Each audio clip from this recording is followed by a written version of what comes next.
ദൈവകുഞ്ഞാടേ ആത്മനാഥനേ, അങ്ങേ ഞങ്ങൾ ആരാധിക്കുന്നു. കൊല്ലപ്പെട്ടവനേ ജീവനാഥനേ, അങ്ങേ ഞങ്ങൾ ആരാധിക്കുന്നു. ആരാധിക്കുന്നു ഞങ്ങൾ ആരാധിക്കുന്നു, ഈശോയെ ആരാധിക്കുന്നു. ആരാധിക്കുന്നു ഞങ്ങൾ ആരാധിക്കുന്നു, ഈശോയെ ആരാധിക്കുന്നു. ഹല്ലേലൂയ ഹല്ലേലൂയ ഹല്ലേലൂയ ആമേൻ.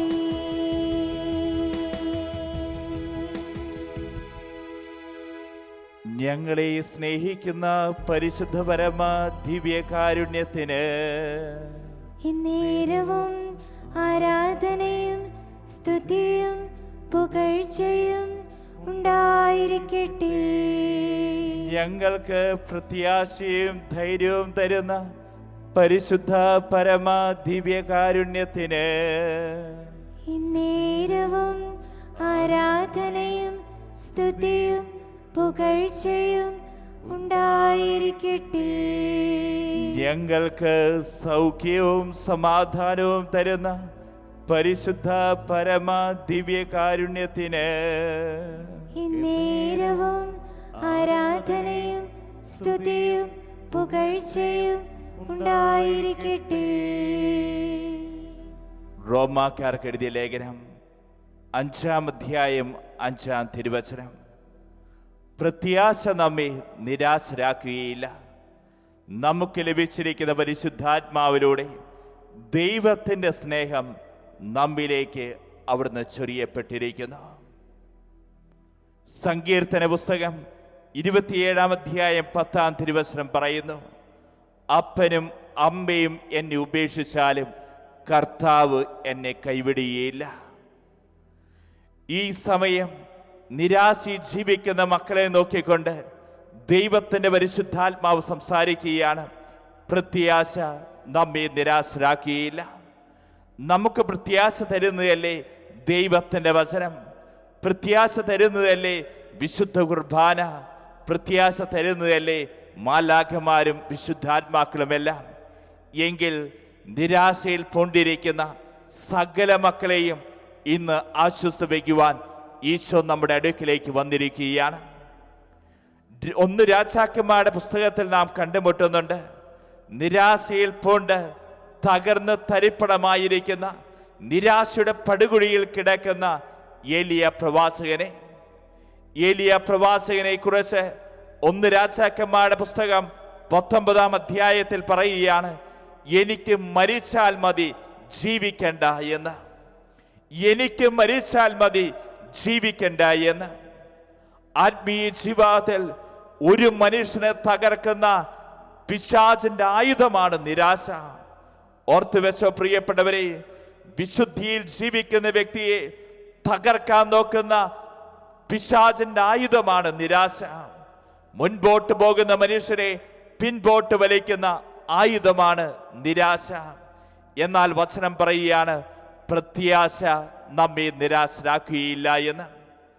എന്നാൽ 1 രാജാക്കന്മാരുടെ പുസ്തകം 18-ാം അധ്യായത്തിൽ നാം കണ്ടുമുട്ടുകയാണ്.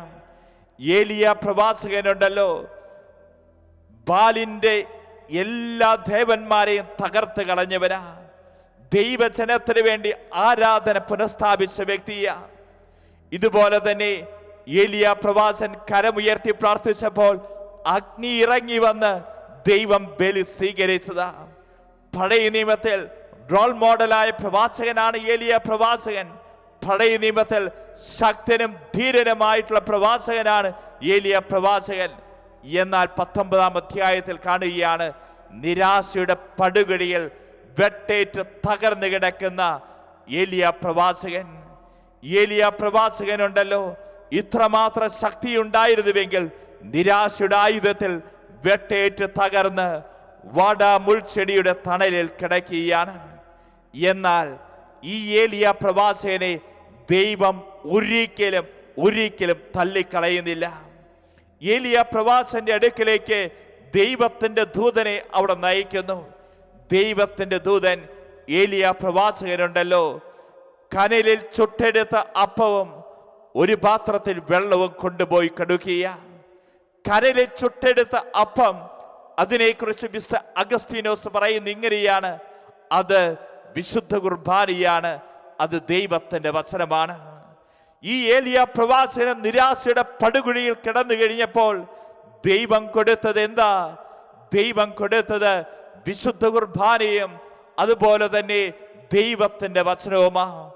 ഓർത്തിരിക്കുക പ്രിയപ്പെട്ടവരെ, ഏതൊക്കെ മക്കളാണോ നിരാശയിൽ ജീവിക്കുന്നത്, തകർന്ന ജീവിതങ്ങളുണ്ടോ, അവിടെയുണ്ടല്ലോ ദൈവത്തിന്റെ ദൂതൻ കൊണ്ടുവരുന്നു തരുന്നുണ്ട് കനലിൽ ചുട്ടെടുത്ത അപ്പം, അത് വിശുദ്ധ കുർബാനയ. ദൈവത്തിന്റെ വചനം റേമ, ചൂടുള്ള വചനമാ. ആ സമയത്ത് ദൈവം സംസാരിക്കുന്നതാണ് റേമ. ഇതാണ് ഏലിയ പ്രവാചകന് നിരാശയിൽ കിടന്നപ്പോ പ്രത്യാശയുടെ ഭക്ഷണമായി കിട്ടിയത്. രണ്ടാമതായി നാം കാണുകയാണ്, ദൈവത്തിന്റെ ദൂതൻ ഏലിയ പ്രവാചകന് വെള്ളം കൊടുത്തു എന്ന്. വെള്ളം ദൈവത്തിന്റെ പരിശുദ്ധാത്മാവിന്റെ അഭിഷേകമാ.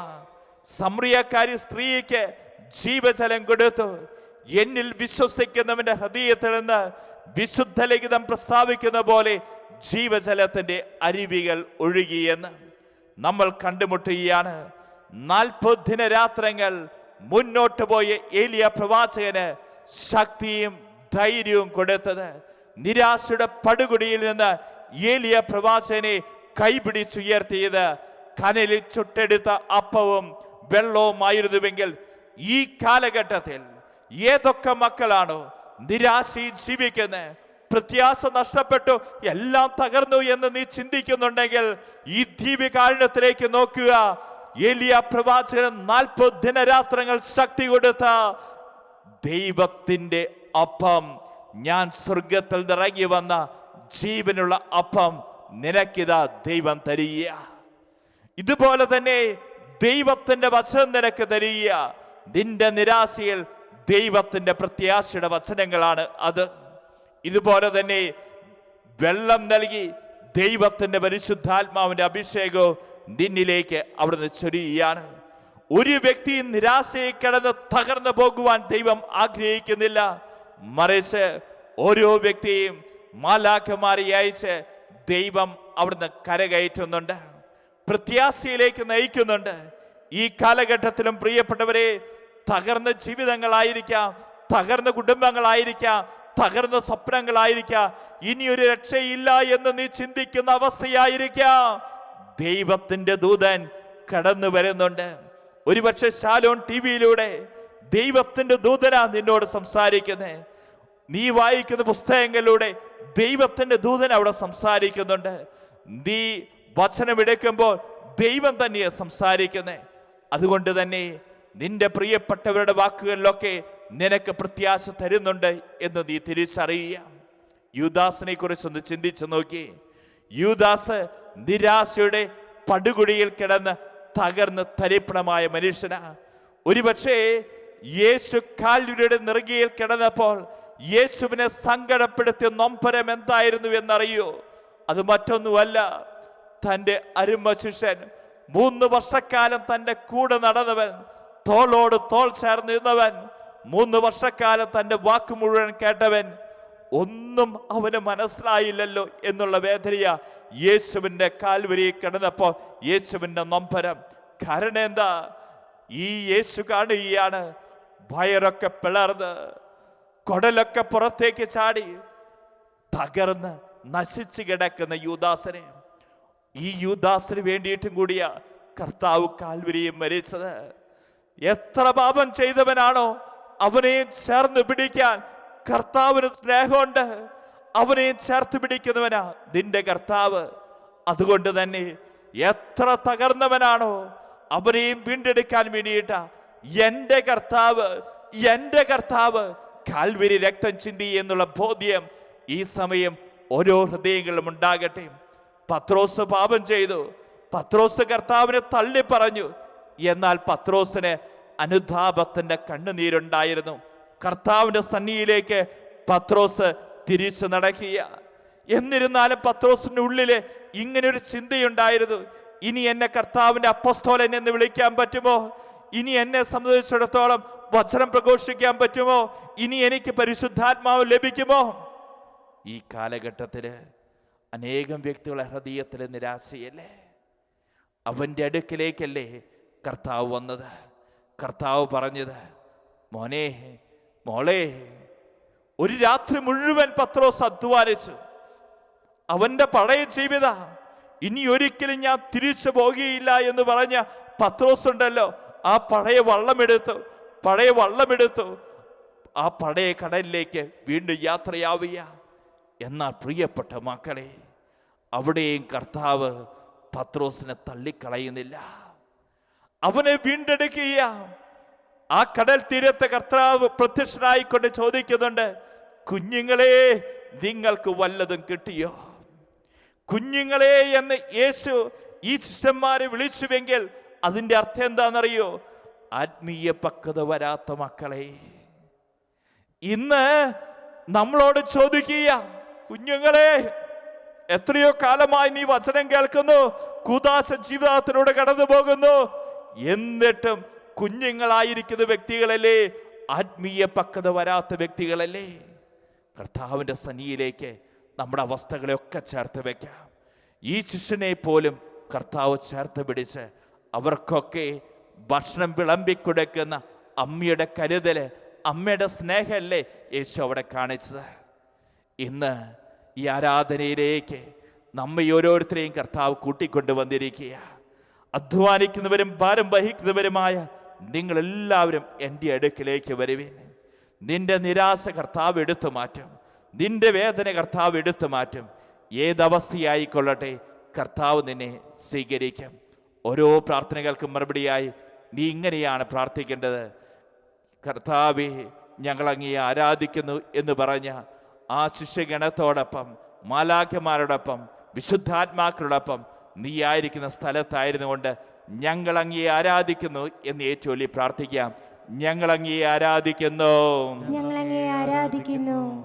ജീവന്റെ അപ്പമായി യേശുവേ, ഞങ്ങൾ അങ്ങയെ ആരാധിക്കുന്നു. മാലാഖമാരുടെ അപ്പമായി യേശുവേ, ഞങ്ങൾ അങ്ങയെ ആരാധിക്കുന്നു. ഞങ്ങളുള്ള സ്നേഹത്തെ പ്രതി എങ്ങുമുള്ള സക്രാരികളിൽ എഴുന്നള്ളിയിരിക്കുന്ന ഈശോയെ, ഞങ്ങൾ അങ്ങയെ ആരാധിക്കുന്നു. മനുഷ്യവർഗത്തിന് പ്രത്യാശ നൽകുന്ന ഈശോയെ, ഞങ്ങൾ അങ്ങയെ ആരാധിക്കുന്നു. ഞങ്ങളെ രോഗങ്ങൾ സുഖപ്പെടുത്തുന്ന ഈശോയെ, ഞങ്ങൾ അങ്ങയെ ആരാധിക്കുന്നു. ഞങ്ങളുടെ ആത്മനാഥനായ യേശോയെ, ഞങ്ങൾ അങ്ങയെ ആരാധിക്കുന്നു. രണ്ട് കരങ്ങൾ ഹൃദയത്തോട് ചേർത്ത് വെക്കാം. റോമാക്കാർക്ക് എഴുതിയ ലേഖനം 5-ാം അധ്യായം 5-ാം തിരുവചനം പറയുന്നു, പ്രത്യാശ നമ്മെ നിരാശരാക്കുകയില്ല. കാരണം നമുക്ക് ലഭിച്ചിരിക്കുന്ന പരിശുദ്ധാത്മാവിലൂടെ ദൈവത്തിന്റെ സ്നേഹം നമ്മിലേക്ക് ചൊരിയപ്പെടുന്നു. ഓ എൻ്റെ കർത്താവേ, ഏലിയ പ്രവാചകൻ നിരാശയുടെ പടുകുഴിയിൽ കിടന്നവനാ, തകർന്ന് തരിപ്പണമായവനാ. എന്നാൽ കർത്താവ് അവൻ്റെ അടുക്കിലേക്ക് മാലാഖിയെ അയച്ചുകൊണ്ട് അവന് ഭക്ഷണം കൊടുത്തില്ലേ? ദാഹിച്ചപ്പോൾ അവന് ജീവജലം കൊടുത്തില്ലേ? ഇന്ന് ഞങ്ങളും പ്രാർത്ഥിക്കുന്ന കർത്താവേ, നിരാശയിൽ ജീവിക്കുന്ന കുടുംബങ്ങളെ നീ അവിടുന്ന് കാണണമേ. എത്രയോ കുടുംബങ്ങളാ നിരാശയുടെ പടുകുഴിയിൽ കിടക്കുന്നത്. ഇനി ഞങ്ങൾക്ക് മരിച്ചാൽ മതി, ഞങ്ങളുടെ ജീവിതം തകർന്നു എന്ന് ചിന്തിക്കുന്ന കുടുംബങ്ങളുണ്ടല്ലോ. മക്കളെ ഓർത്ത് വേദനിക്കുന്നവർ, വിവാഹം കഴിഞ്ഞ് മക്കളില്ലാത്ത അവസ്ഥ, ഡൈവോഴ്സിന്റെ മക്കളെത്തിയിരിക്കുന്ന അവസ്ഥ, വഴിതെറ്റിപ്പോയിരിക്കുന്ന മക്കളെ ഓർത്ത് വേദനിക്കുന്ന മാതാപിതാക്കൾ, മക്കൾ പഠിച്ചു കഴിഞ്ഞിട്ട് നല്ല ജോലിയില്ലാത്തതിന്റെ വേദന, വിവാഹം നടക്കാത്ത അവസ്ഥ, ഓരോ കുടുംബത്തിന്റെയും നിരാശയുടെ അവസ്ഥകൾ നിന്റെ കരങ്ങളിലേക്ക് ഞങ്ങൾ ചേർത്ത് വെക്കുന്നു. ഈശോയെ, ഞങ്ങൾ ആരുടെ പക്കലേക്ക് പോകും? രണ്ട് കരങ്ങളെ കർത്താവിന്റെ സന്നിധിയിലേക്ക് ഉയർത്തിക്കോ മക്കളെ. നമ്മുടെ കുടുംബത്തിന്റെ അവസ്ഥകൾ മുഴുവൻ കർത്താവിന്റെ സന്നിധിയിലേക്ക് ഉയർത്തി യേശുവേ യേശുവേ എന്ന് വിളിച്ച് പ്രാർത്ഥിച്ചേ. കർത്താവ് നമ്മെ അവിടുന്ന് ശക്തിപ്പെടുത്തുന്ന സമയമാ. നിരാശ അനുഭവിക്കുന്ന മക്കൾക്ക് പ്രത്യാശ തരുന്ന സമയമാ. യേശുവേ എന്നൊന്ന് വിളിച്ചുണരട്ടെ. യേശുവേ. ഇലപൊഴിയും കാലങ്ങൾക്കപ്പുറം തളിരണിയും കാലമുണ്ടതോർക്കണം. കവിളിലൂടൊഴുകുന്ന കണ്ണീരിനപ്പുറം പുഞ്ചിരിയുണ്ടെന്നതും ഓർക്കണം. ഈശോയേ, പ്രത്യാശയോടെ നീ ദൈവത്തെ നോക്കിയാൽ ഉത്തരം നൽകുമെന്നറിഞ്ഞിടേണം. എന്റെ കർത്താവേ, ഉത്തരം നൽകുമെന്നറിഞ്ഞിടേണം. പ്രത്യാശയോടെ ഒന്ന് വിളിച്ചേ. പ്രത്യാശയോടെ നീ ദൈവത്തെ നോക്കിയാൽ ഉത്തരം നൽകുമെന്നറിഞ്ഞിടേണം. അവനുത്തരം നൽകുമെന്നറിഞ്ഞിടേണം. രണ്ട് കരങ്ങളെ ഹൃദയത്തോട് ചേർത്ത് വെക്കാം. യേശുവിലേക്ക് തന്നെ നോക്കിക്കൊണ്ടിരിക്കുക. യേശയ്യാ പ്രവാചകന്റെ പുസ്തകം 59-ാം അധ്യായം 1-ാം തിരുവചനം പറയുന്നു, രക്ഷിക്കുവാൻ കഴിയാത്ത വിധം കർത്താവിന്റെ കരം കുറുകിപ്പോയിട്ടില്ല, കേൾക്കുവാൻ സാധിക്കാത്ത വിധം അവിടുത്തെ കാതുകൾക്ക് മാന്യം ഭവിച്ചിട്ടില്ല. ഓ എൻ്റെ കർത്താവേ, ഈ ആരാധനാ സമയത്ത് ഞങ്ങളുടെ ഓരോരുത്തരുടെയും കുടുംബങ്ങളിൽ രോഗികളായിരിക്കുന്ന മക്കളെ അവിടെ സമർപ്പിക്കുന്നു.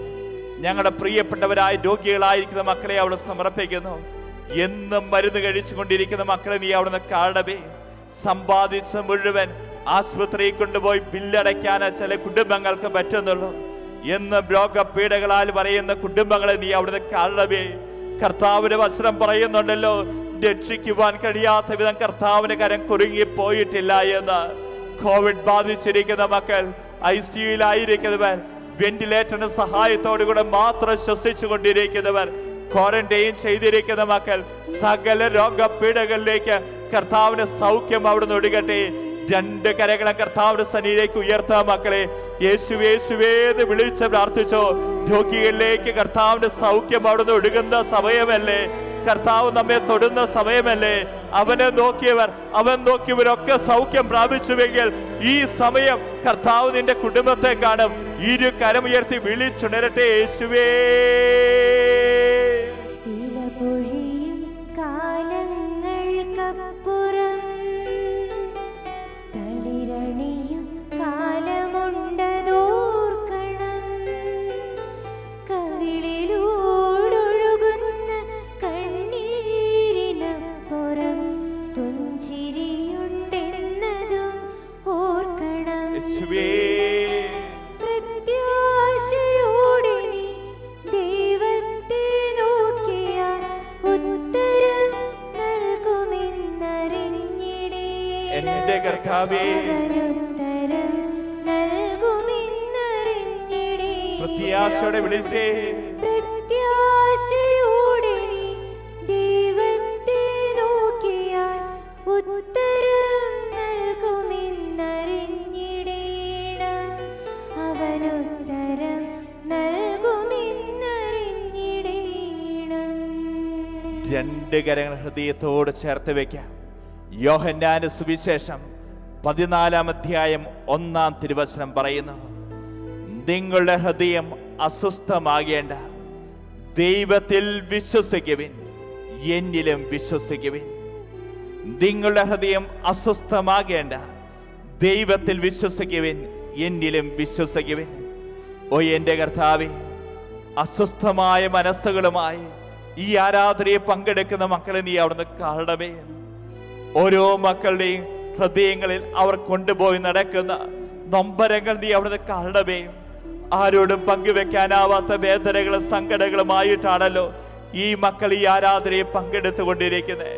ഓ എൻ്റെ കർത്താവേ, സാമ്പത്തികമായി കടബാധ്യത അനുഭവിക്കുന്ന കുടുംബങ്ങൾ, എത്ര സമ്പാദിച്ചാലും അതെല്ലാം കർത്താവേ ഒന്നും ചെയ്യാൻ പറ്റാത്ത അവസ്ഥയിലൂടെ കടന്നു പോകുന്ന കുടുംബങ്ങൾ, ബിസിനസ് തകർന്നിരിക്കുന്നു, കൃഷി നശിച്ചിരിക്കുന്നു, എന്ത് ചെയ്താലും അഭിവൃദ്ധി ഇല്ലാത്ത അവസ്ഥയിലൂടെ കടന്നു പോകുന്ന കുടുംബങ്ങളെ നീ അവിടുന്ന് കാണണമേ. കർത്താവിന്റെ കരം ഈ സമയം ഓരോ കുടുംബങ്ങളുടെ മേലും അവിടുന്ന് നീട്ടണമേ കർത്താവേ. കണ്ണീരോടുകൂടി ഈ മക്കൾ പ്രാർത്ഥിക്കുന്നു. അന്നത് വേണ്ട ആഹാരത്തിന് വേണ്ടി അധ്വാനിക്കുന്ന ഈ മക്കളുടെ അധ്വാന ഫലം അനുഭവിക്കുവാനുള്ള കൃപ അവിടുന്ന് കൊടുക്കണമേ. ഈ മക്കളുടെ വരുമാന മാർഗങ്ങളെ ഇവരനുഭവിക്കുന്ന എല്ലാ നിരാശയും യേശു നാമത്തിന്റെ ശക്തിയാൽ ഈ സമയം അവിടുന്ന് വിട്ടുപോകട്ടെ കർത്താവേ. പാപത്തിന്റെ പടുകുഴിയിൽ കിടക്കുന്ന മക്കൾക്ക് വേണ്ടി പ്രാർത്ഥിക്കുന്നു. ചില പാപങ്ങൾ, ചില തഴക്ക ദോഷങ്ങൾ, ചില വ്യക്തികളെ അവിടുന്ന് വലയം ചെയ്തിരിക്കുന്ന അവസ്ഥയാ കർത്താവേ. ആ പാപത്തിന്റെ വഴി വിട്ടുപേക്ഷിച്ച് വിശുദ്ധമായി ജീവൻ നയിക്കുവാൻ വേണ്ടി ഈ മക്കൾ ആഗ്രഹിക്കുന്നു കർത്താവേ. തഴക്ക ദോഷങ്ങൾക്ക് അടിമപ്പെട്ടിരിക്കുന്ന മക്കളെ നീ അവിടുന്ന് കാണണമേ. ഒന്നിനു പുറകെ ഒന്നായി പാപങ്ങളിൽ ജീവിക്കുന്ന മക്കളെ നീ അവിടുന്ന് കാണണമേ. ദുശീലങ്ങൾക്ക് അടിമപ്പെട്ടിരിക്കുന്ന മക്കളെ നീ അവിടുന്ന് കാണണമേ.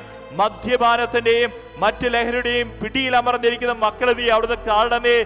ഈ സമയം ഈ മക്കൾ പ്രത്യാശയോടുകൂടെ നിന്നെ വിളിച്ച് പ്രാർത്ഥിക്കുന്നു കർത്താവേ. നീ ഞങ്ങളെ രക്ഷിക്കണമേ കർത്താവേ. പാപത്തിന്റെ വടിയിൽ നിന്ന്, പാപത്തിന്റെ പടുകുടിയിൽ നിന്ന് ഞങ്ങൾ നിന്നെ വിളിച്ച് പ്രാർത്ഥിക്കുന്നു കർത്താവേ. ധൂർത്തപുത്രനെ പോലെ പിതാവേ, അങ്ങയുടെ സന്നിധിയിലേക്ക് വരാൻ ഞങ്ങൾ യോഗ്യനല്ല. എന്നിരുന്നാലും കർത്താവേ, മാറോട് ഞങ്ങളെ ചേർക്കുന്ന കർത്താവിന്റെ സ്നേഹം ഞങ്ങൾ അനുഭവിക്കുന്നു. രണ്ട് കരങ്ങളും കർത്താവിന്റെ സന്നിധിയിലേക്ക് ഉയർത്തിയ മക്കളെ യേശുവേ യേശുവേ എന്ന് വിളിച്ച് പ്രാർത്ഥിച്ചേ. സാമ്പത്തികമായ മേഖലകളിൽ ഞെരുക്കം അനുഭവിക്കുന്ന മക്കൾ, കടബാധ്യതയുള്ള മക്കൾ യേശു നാമം വിളിച്ച് പ്രാർത്ഥിക്കുക. അഭിവൃദ്ധിയില്ലാത്ത അവസ്ഥ, കൃഷി നശിച്ചു പോയിരിക്കുന്ന അവസ്ഥ, ബിസിനസ് തകർന്നിരിക്കുന്ന അവസ്ഥ, ജോലിയില്ലാത്ത അവസ്ഥ, യേശു നാമം വിളിച്ച മക്കളെ. പാപത്തിന്റെ പടുകുടിയിൽ ജീവിക്കുന്നവർ, തഴക്ക ദോഷങ്ങൾക്ക് അടിമപ്പെട്ടിരിക്കുന്നവർ, ദുശീലങ്ങൾക്ക് അടിമപ്പെട്ടിരിക്കുന്ന മക്കൾ ഇരു കരമുയർത്തി യേശുവേ യേശുവേ എന്ന് വിളിച്ചുണരട്ടെ. യേശുവേ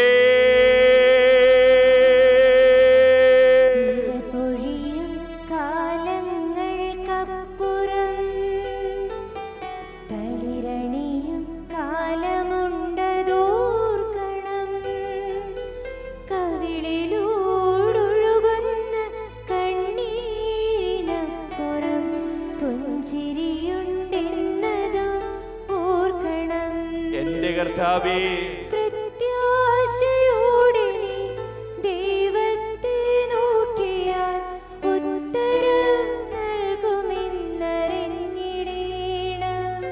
അവനുത്തരം നൽകുമെന്നറിഞ്ഞിടേണം. പ്രത്യാശയോടെ കർത്താവിനെ വിളിച്ചേ. പ്രത്യാശയോടെ നീ ദൈവത്തെ നോക്കിയാൽ ഉത്തരം നൽകുമെന്നറിഞ്ഞിടേണം.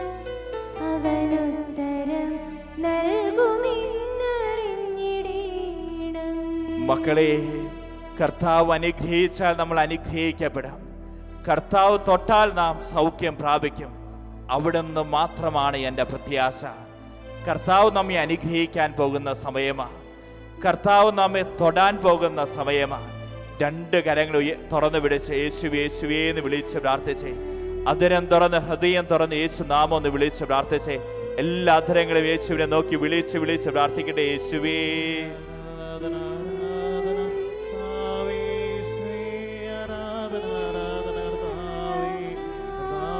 രോഗങ്ങളിലേക്ക് നീ കടന്നു വരണമേ കർത്താവേ. ഞങ്ങളുടെ നിരാശ ജീവിതങ്ങളിലേക്ക് നീ കടന്നു വരണമേ കർത്താവേ. നീ മാത്രം ഞങ്ങളെ സുഖപ്പെടുത്തുവാൻ സാധിക്കുകയുള്ളൂ.